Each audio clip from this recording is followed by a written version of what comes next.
Autre titre de l'actualité ce soir, le coup de frein de la production d'électricité française. L'arrêt de nombreux réacteurs nucléaires fait craindre une rupture d'approvisionnement. Un tiers des installations sont en maintenance et cela alors qu'on annonce pour les prochains jours une forte baisse des températures. Laurent Desbonnets avec notre bureau à Londres. Près d'un réacteur nucléaire sur 3 à l'arrêt pour maintenance. Nos centrales produiront-elles cet hiver assez d'électricité pour faire fonctionner les radiateurs des Français? Un risque de pénurie au moment où la demande est la plus forte, avec une chute des températures attendue dans les prochains jours.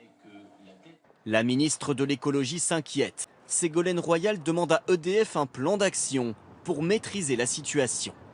Parmi les solutions, acheter de l'électricité à l'étranger. Notre réseau électrique est connecté à celui de nos pays voisins, notamment l'Angleterre, l'Allemagne, l'Italie, l'Espagne, et qu'on a une très grande capacité d'échange, puisqu'on a 12 gigawatts, donc c'est l'équivalent de 13 ou 14 réacteurs nucléaires, qui peuvent transiter sur ces interconnexions avec nos pays voisins. Pas de risque de coupure donc selon cet expert, mais déjà une conséquence. Une flambée des prix sur les marchés de gros, où les fournisseurs achètent et revendent l'électricité. Plus 50% pour les mégawatts livrés la semaine prochaine. EDF toutefois se veut rassurante. L'entreprise assure faire le nécessaire pour qu'un maximum de réacteurs soient remis en service d'ici janvier. Ouais, plus d'une vingtaine de réacteurs nucléaires à l'arrêt, c'est tout simplement du jamais vu. Bonsoir Magali Boissin. Est-ce que c'est une situation normale ?